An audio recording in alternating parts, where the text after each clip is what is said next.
My name is Skylar Rich. I go by Sky. My name is Pablo Ovalle. My name is David Everett Brown. What you go by? They call me Jazz.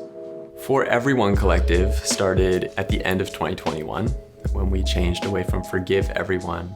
But prior to For Everyone Collective coming into being, which is what a lot of people know it as today, I started Forgive Everyone Co.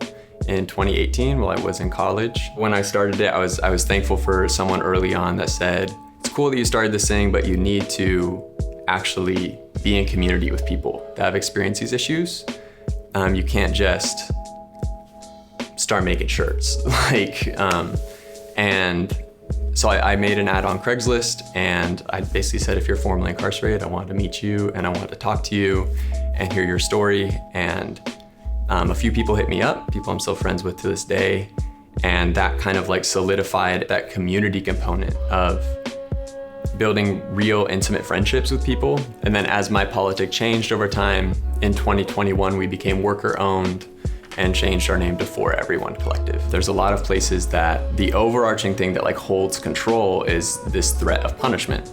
And a very real survival threat is losing your job. That's in America, that's tied to your healthcare, your ability to afford rent, and in a country with almost zero social safety nets, your job is your life. People that have served time, I feel like it's been a lot harder for us to get jobs.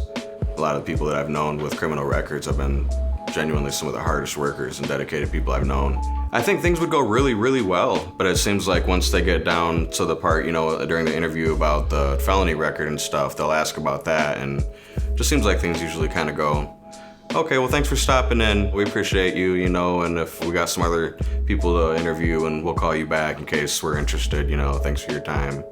And then more often than not, wouldn't hear back. It makes it very hard for people to survive, and it kind of keeps people in this perpetual state of stress. Getting out, trying to get back on my feet, I was trying to apply to get into apartment complexes, even like trailer parks. They would do a background check. I would have to pay a fee for them to do a background check. Even with me telling them ahead of time, I'd let them know, like, hey, I do have, these felonies from this year, X amount of years ago.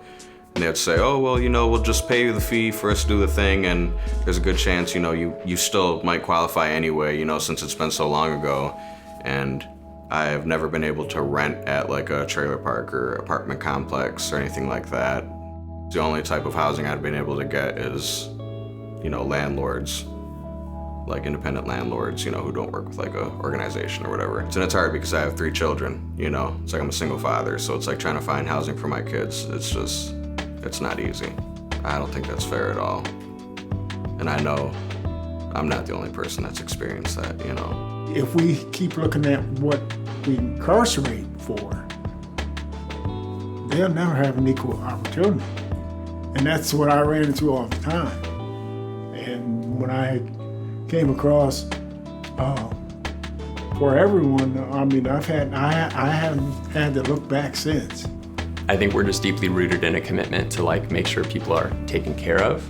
I feel like just about everybody should try to follow like a similar model, to more or less embrace somebody coming back rather than looking at them with like a raised eyebrow, Helping somebody feel like they're actually part of the community helps them integrate back into the community. It's just like a full circle type of deal. Since I've been here, I've had problems. And I haven't really had to go anywhere except here to get the resolve on it. Rooting our company like in community, it's something I don't see. I have never worked at a place where they mentioned community before, you know what I mean? Like a lot of the terminology here is like really new to me because it's not anything I've ever experienced before, but I feel like it's something everybody should begin to experience. We're aware of each other's lifestyle, what we do, how we live, and we care about it. If one doesn't show up from work, we're gonna get them. Someone needs a ride, no problem, we'll carpool this week, It's a real beautiful thing. I never knew that a job like this could exist, Everything I had known was just,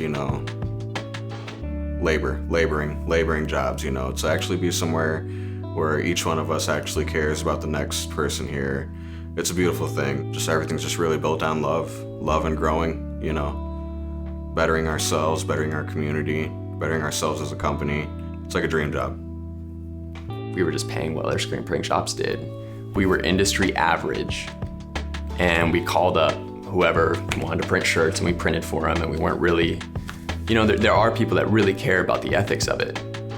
But there's so many people, I think, right now in printing that don't think about the ethics of the print. They think about the ethics of the shirt, but we're printing at a local shop in the US. They're not actually thinking about there's labor in the US that is exploitatives, like everywhere. Competing against other people's prices and stuff and like trying to even break even has been a real struggle, especially in the inflation like environment. But I think the payoffs are enormous. Like I don't want to frame difficulty as like not worth it, because like the payoffs just in deep relationships, on having people that you know love you, that you know you have love for, people that would, you know, help you. There's rare spaces for that, for some of those people, and a lot of people are in the city alone. You know, a lot of people actually don't have people they can call on, so it feels more human. I love the philosophy. I love the direction that we're headed in. To get rid of that old stigma and look at people straight up the way that you see them, as they are. As someone with ADHD, as someone who's like always struggled to figure out what it meant to be like normal, or like what it meant to be like, how should I act? You know, things like that. It feels good to like be in a space that actually feels safe, to find your authentic self within, to like know there's not judgment within, to like be able to just be yourself and like try something together. When you come here and everything else is left at the door, people feel comfortable. For everyone has pretty much been my family all the time.